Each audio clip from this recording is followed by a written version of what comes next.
Before we begin, thank you very much to Spencer S. for joining my Patreon campaign over at patreon.com/TJOmega. It helps keep everything going, keeps the daily videos coming.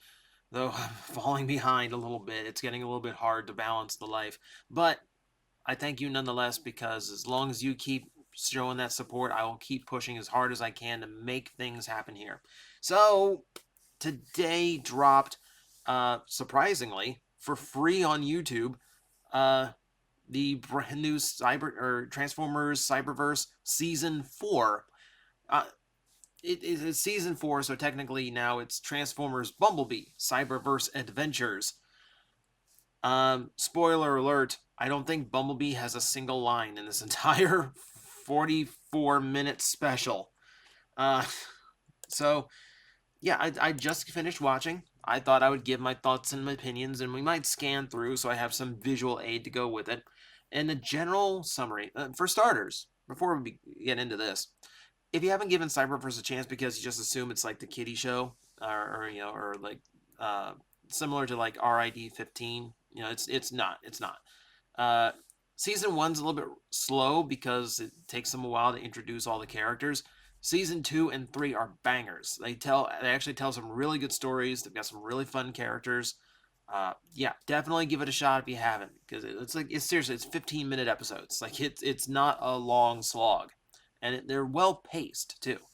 So, quality show, quality show. Nothing like terribly serious about it, but fun to watch. And this follows in the same vein. The style and the sense of humor is still there, so if that was filled a little bit too juvenile for you, maybe it won't be your taste. I thoroughly enjoyed it.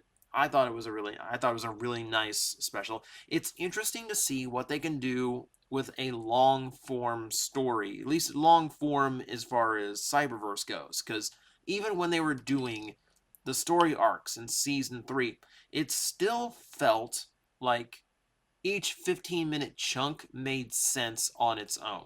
That they were still episodic, even if there was an overarching story to the whole thing.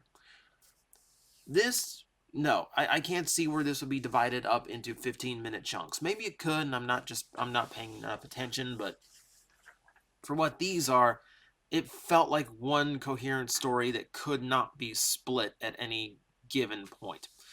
Um, yeah, it's good. It's fun. Um, it has issues, but we'll get into that. So I guess that concludes my spoiler-free thoughts and opinions. It is a good continuation of Cyberverse. If you like Cyberverse in seasons 2 and 3, you'll really like season 4, or at least what part of season 4 we've gotten so far. So from here on out, it is spoiler territory. We're going to be talking the nuts and bolts of this show, and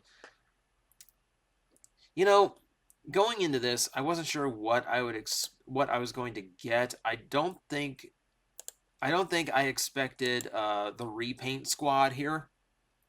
So we got mercenaries in Cyberverse, complete with the new faction symbol and everything, and they are all, well, with the one exception, they're all just recolors of existing models. So I guess not a shock. Even the ship looks like it's left over from the Quintesson saga.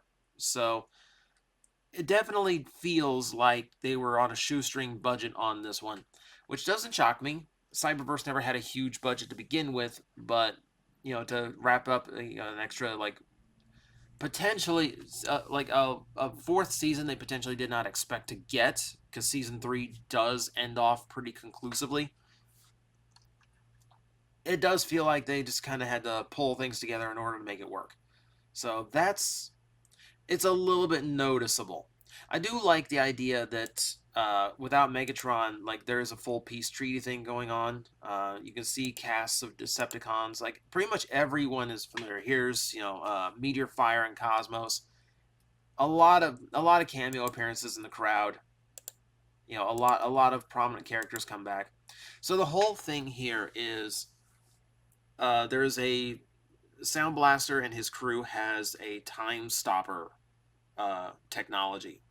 So the whole planet gets frozen except for the characters we follow, which are basically just the Dinobots and the mercenaries.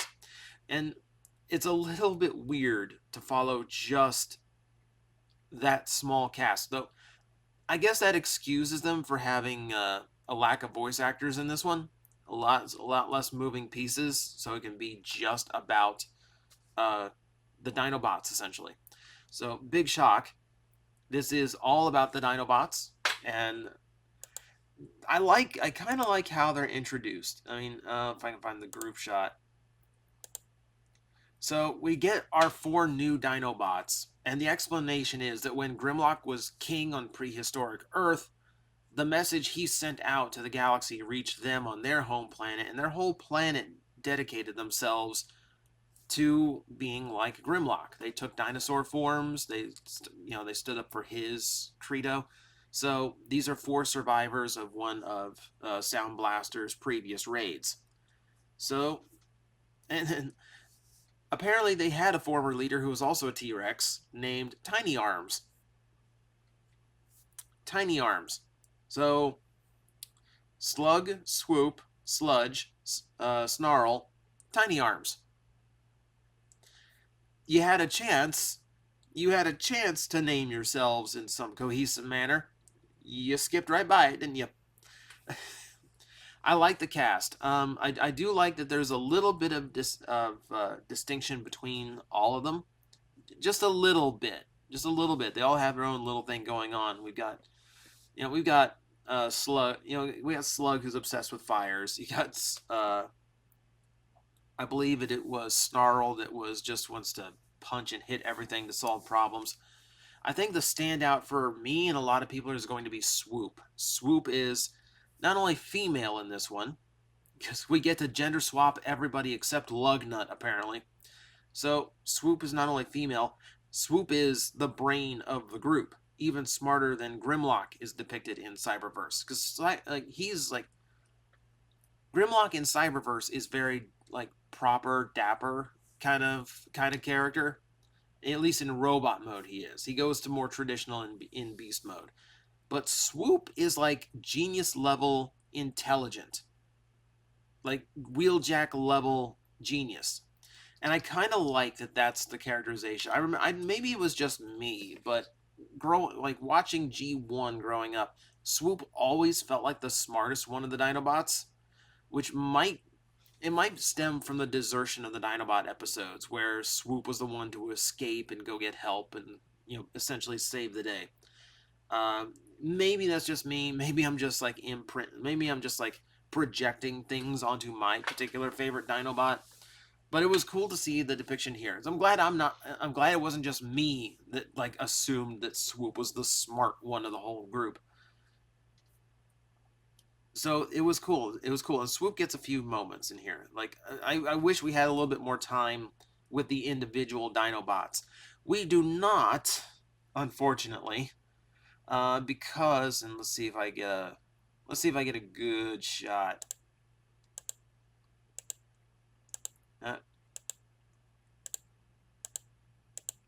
Oh come on! Oh come on! Anyway, yeah. So let's just talk Volcanicus here. Yeah. So the whole thing is that at some point, the adventure we went on previously before we jumped into this show, RC and Grimlock recover the Enigma combination from Nexus Prime's tomb, which makes sense. I love seeing the two together adventuring. RC and Grimlock was an unexpected power couple in this show. Not that they're a couple, but you get what I mean. They make a very, very solid team. They're very fun to watch. So I'm happy we got to see like a little bit of one of their adventures together. They just happen into the Enigma. The Dinobots just happen to activate it, and that's where we get Volcanicus. And because they are under such a crisis where there are no other Autobots available, they just kind of roll with it, so to speak.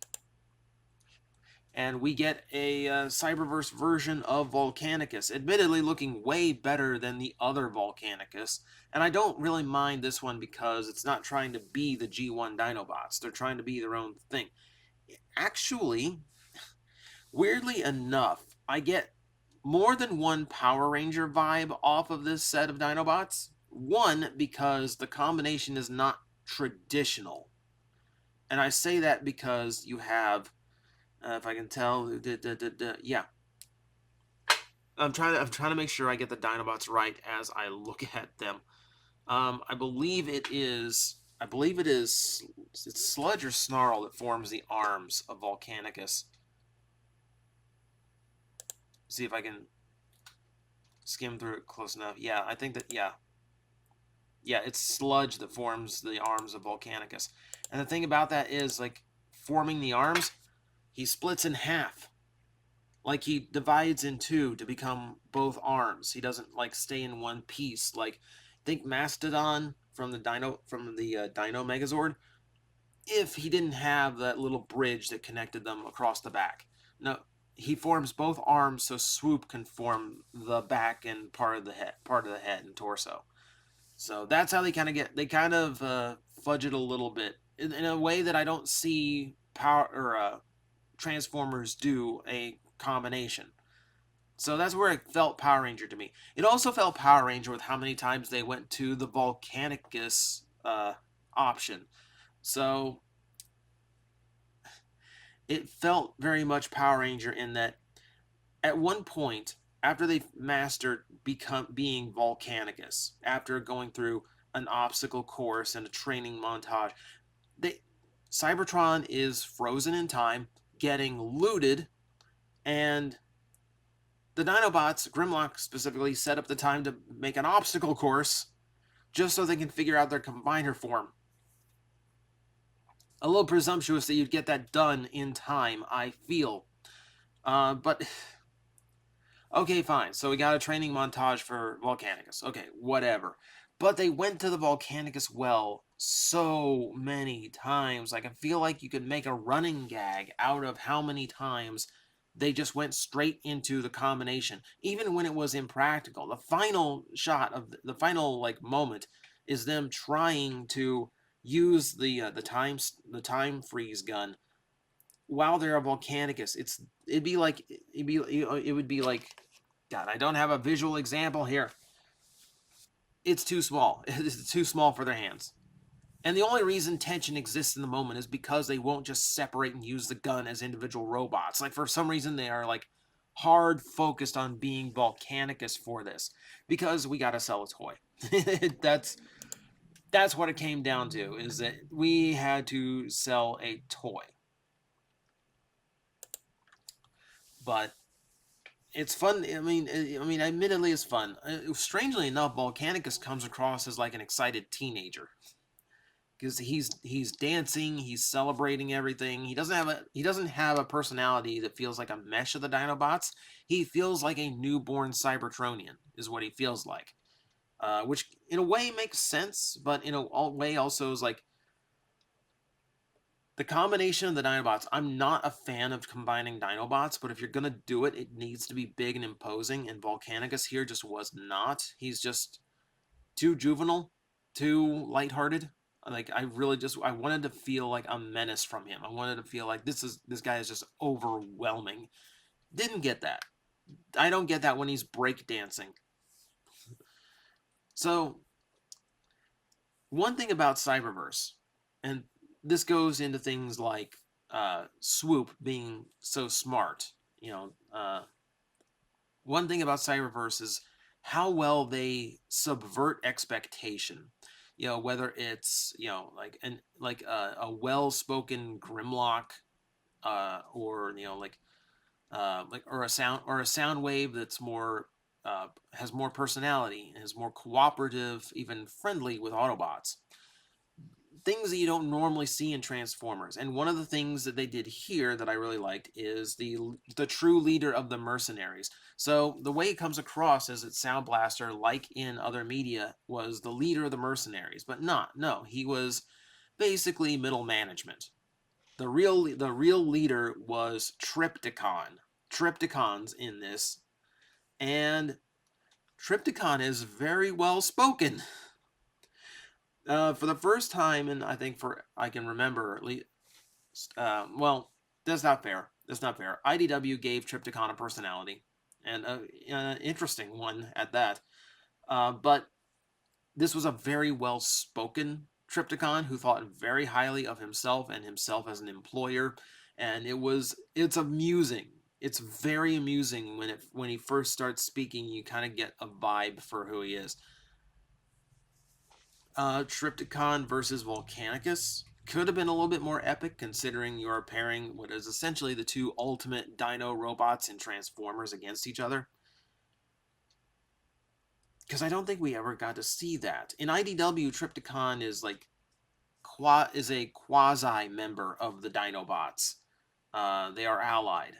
And in the original cartoon, the only time we see Dinobots and Trypticon together was in Call of the Primitives. We never really saw them face off against each other, except here for the first time. And at least it's an interesting fight. I mean, when Volcanica starts breakdancing on a fallen Trypticon, that takes away from the moment. But yeah, it's a fun thing. It's a fun little moment for them to take advantage of, and I'm like kind of shocked we didn't get Volcanicus versus Trypticon sooner. But it is what it is.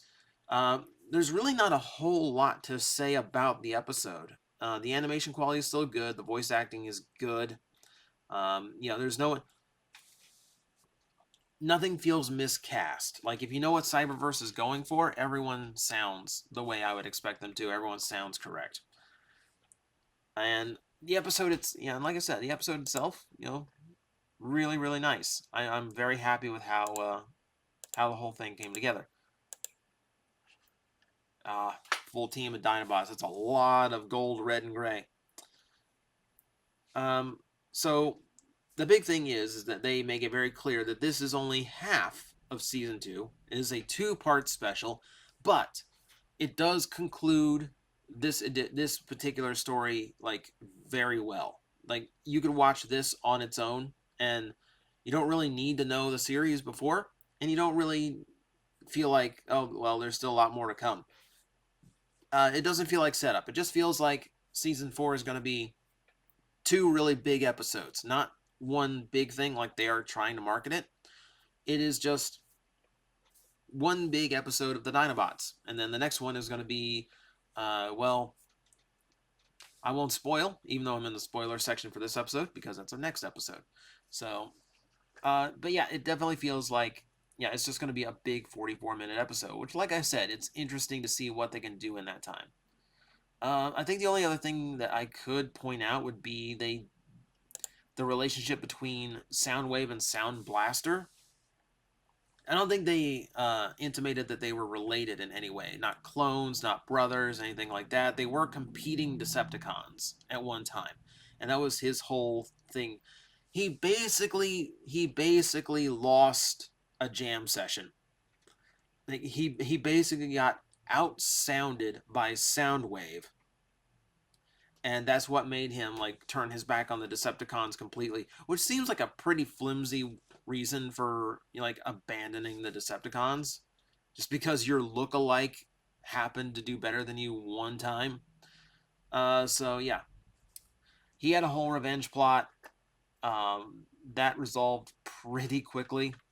What the part I did like is that he made a point to literally rip Laserbeak out of Soundwave's chest and stick it into his own. Like the phrase was, "I'm gonna take the only thing that you care about." So he stole Laserbeak, which I think is not only like a really cruel thing to show a villain doing. Just like literally, I'm stealing your pet just to spite you. But it also gave Laserbeak a good moment. Funny enough. And it does give Soundwave that bit of, oh, he's capable of caring, which is another reason why the Cyberverse Soundwave is an interesting one, because he does have some humor to him. He has some personality and some empathy in him. It just has to be directed toward the right person in the right way. So I like that they played on that. Beyond that, everyone else is kind of a cookie cutter villain. There's a repainted Rack and Ruin. They very quickly name dropped everybody at the beginning. Roll calls, like they were basically doing each other's roll call. Bugbite, Nightbird. I can't remember offhand what Rack and Ruin's repaint name was. It had to do with like the fact that there's two of them. I kind of don't like that they repainted Rack and Ruin, to be honest. Like, because Rack and Ruin is such a unique design. Let's see if I can get a shot of the copycat. Yeah, this guy that we also thought was this was Afterburner, I think. We thought he was going to be Dirge. He's not. Okay, yeah, there he is. Can't remember his name offhand. This is actually the scene where the name is said, and I can't remember, even now, can't remember it. Yeah, I think it takes away from Rack and Ruin to have another bot that looked like that. I would have preferred literally anyone else be recolored for that role. But yeah, I'm gonna wrap it up there. Yeah, I don't have a whole lot more to say because, admittedly, like, it's just a long form episode from Cyberverse. It's very quickly paced. It's very well done. RC spends 30 minutes of this episode frozen in time, and is also one of the funniest parts of the episode. So if you check it out for anything alone, check it out for that. But I'm gonna wrap it up here before I go longer than the actual episode was. I'm looking forward to part 2, and yeah, more Cyberverse is a good thing. If you haven't given it a try, go watch it. It's free. You have no excuse not to watch. Take my word for it. You just might enjoy yourself. Guys, I am facing the most powerful enemy any YouTuber can face, the algorithm, and I need your help to defeat him. Hit the like button, hit the subscribe button, hit the notification bell, and leave a comment. Every time you do, we attack that algorithm and we drive it back until it can no longer defeat this channel. Thank you very much.